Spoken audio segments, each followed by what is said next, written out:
एक गांव में एक मध्यवर्गीय परिवार रहता था।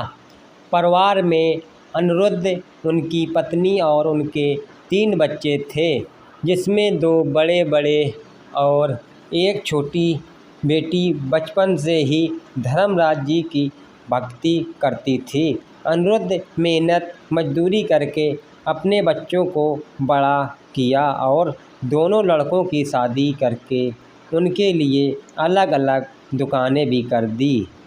अब अनिरुद्ध के पास सारी जमा पूंजी समाप्त हो गई।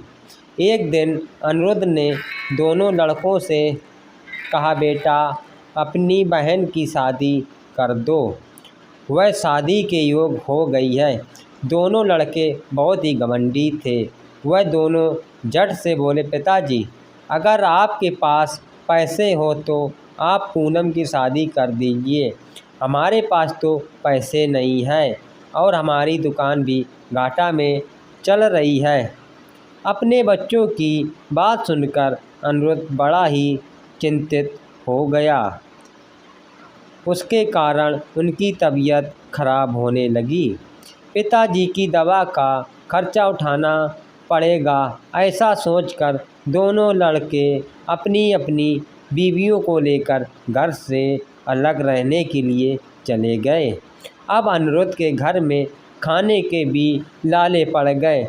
कभी घर में भोजन बनता तो कभी खाली ही पेट सोना पड़ता। लेकिन इन सब परेशानियों के रहते हुए भी पूनम ने धर्मराज जी भगवान की पूजा करना नहीं छोड़ी थी। वह नित्य धर्मराज जी की भगवान के मंदिर में जाती, फिर घर पर ही धर्मराज जी भगवान की पूजा करती। एक दिन धर्मराज जी भगवान उसके घर पर एक साधु के वेश में आए। पूनम ने साधु बाबा को बैठाया, पानी पिलाया और जो मंदिर में प्रसाद मिला था उसने साधु बाबा को बड़े ही प्रेम से खिलवाया। साधु बाबा अनिरुद्ध से बोले, पुत्र, तुम चिंतित लग रहे हो। तब अनिरुद्ध ने अपनी सारी परेशानी साधु बाबा से बताई। साधु बाबा मुस्कुराए और बोले, पुत्र, संकट हमेशा नहीं रहता है, इसलिए आप चिंता को छोड़िए। मैं आपको एक योग वर्ग के बारे में बताता हूँ। साधु बाबा ने बताया कि पड़ोसी गांव में एक साहूकार रहता है। उसका पुत्र विवाह योग हो गया है। उसके पुत्र को आँखों से दिखाई नहीं देता, इसलिए वह योग वर की तलाश कर रहे हैं। आप अपनी बेटी का विवाह उनसे करा दीजिए। वह कुछ भी नहीं लेंगे, उन्हें बस समझदार बहू चाहिए। यह बात सुनकर पहले तो अनिरुद्ध ने मना किया, पर पूनम तैयार थी, इसलिए वह भी हाँ कर दी। शादी धूमधाम से हुई गई। ससुराल में सभी पूनम धर्मराज जी भगवान का नित्य नियम करती थी। शादी के चौथे दिन चमत्कार हुआ। सेठ के बेटे को दिखाई देने लगा।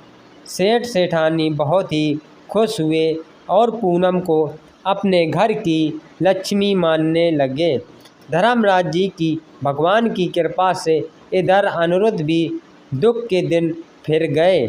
उसके घर में भी धन का भंडार भर गया। इसलिए तो धर्मराज जी भगवान को संकट मोचन कहा जाता है।